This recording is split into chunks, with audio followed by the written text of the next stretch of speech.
यो संसारमा दुईजना मान्छेले चाँडै बिर्सिन्छन्, एउटा गजनी अर्को तिमी।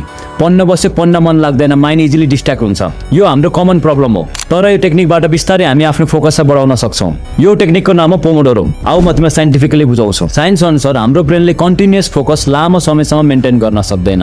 करिब 20 देखि 30 मिनट पछि फोकस ग्रेजुअली घट्न थाल्छ। यो बेला प्रिफ्रन्टल कर्टेक्स जसले डिसिजन मेकिङ र कन्सन्ट्रेसनलाई कन्ट्रोल गर्छ थाक्न थाल्छ र माइन्ड इजिली डिस्ट्र्याक्ट हुन्छ।